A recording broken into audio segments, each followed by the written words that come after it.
this is Cynthia with Shoot the Bull. We're here today with Ryan Chambers. He is the owner of Agri-Lawn, and he's going to tell us more about his business. Ryan, thank you for coming in. Yep, thank you for having me. All right, so tell us exactly about what all you do with your business. Yeah, so I do mostly weed control and fertilizing in lawns.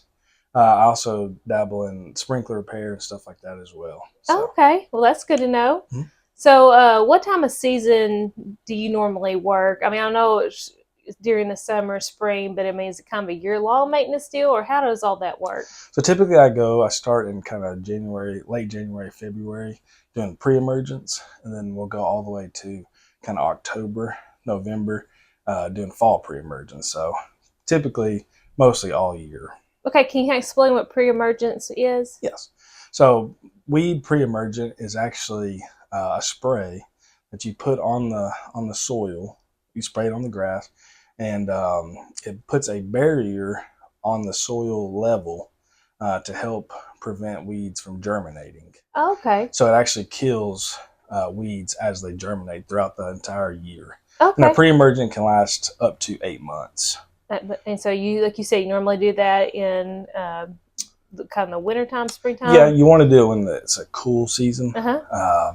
Because if you do it when it's hot, it doesn't work exactly right. So that's why you do a spring pre-emergent kind of February, early spring. Okay. You can do it typically up until about May, and it starts to get a little too hot. Okay. And then in the fall, kind of September, late September, that's when you can start doing fall pre-emergence. Okay. So this is the time right now people need to be thinking about, yes, if they're wanting to do weed control with their lawn, to start calling you. Yes. Okay. And pre-emergence are the most important applications. Okay. All for right. weed control. Right. All right.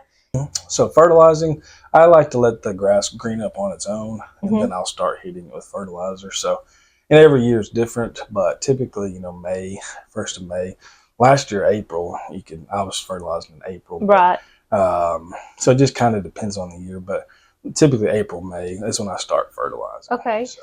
And yeah, because we kind of had a pretty decent year last year as far as rainfall until towards the end of the year, and then it really, we all started seeing a drought. How did that affect your business any, as far as whenever we're not getting a lot of rain? Is there anything in particular you have to do, or? Yeah, the fertilizer I use is a slow release, so it's good. It's not going to burn the grass, but it'll slowly release into it. But there's nothing I can really do to substitute water. You're right. Yeah. Everybody has to water, and I let the customer do that. Right. So, but if it does, if it doesn't get the proper watering, it will turn brown, go dormant.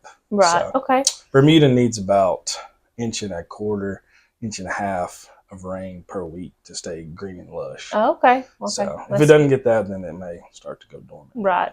And then we have a lot of issues with fire ants. You do anything with fire ants? Yes, ma'am. Yes, ma'am.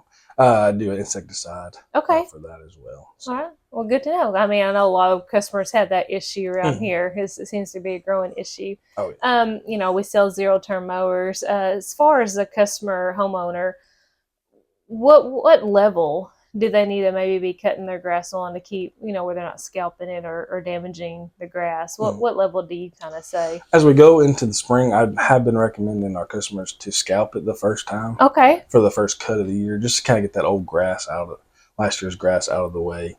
Helps it green up faster, helps the soil breathe, helps with fungus and stuff like that. Okay. But then going into summer, I would recommend about 2 inches. But the main thing of a level 2 inches, and the main thing is to just be consistent with it. I've always heard the third rule.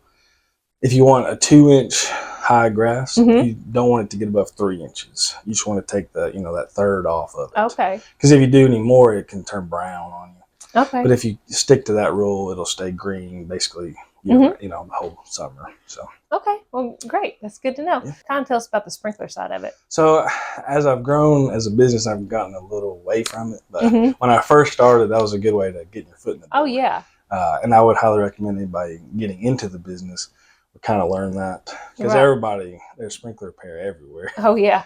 Oh, trust me, William, that's how he started his first business, was sprinklers. So we're very familiar with sprinklers. But I have kind of backed away a little. I'll do simple stuff but you can spend all day on a sprinkler repair. Oh, yeah. Eat your day up. So I've kind of gotten away from the serious stuff. But like a head, I'll replace a head or something. Okay. Like that, so. And as far as like your area, what area do you cover? All of Central Arkansas. Okay. I go to Bryant, Benton. I got a few in Conway. Most in Little Rock, and then in the Lonoke and White County area. So Cabot area. So. What's the best way to get a hold of you? Do you have a Facebook page or? I do have a Facebook page. It's very neglected. I'll say that. That's okay. It's hard social media. Yeah, very neglected. But yeah, you can reach me by phone. It's the best way. Okay. What's your phone number? It's 501-409-7745. Okay. All right. Well, thank you so much for coming in and telling us about your business. And hopefully, you guys, if you're looking at improving your lawn, you can always reach out to Ryan, and he can come give you a quote and just help you out. So thank you so much. Thank you for having me. All right.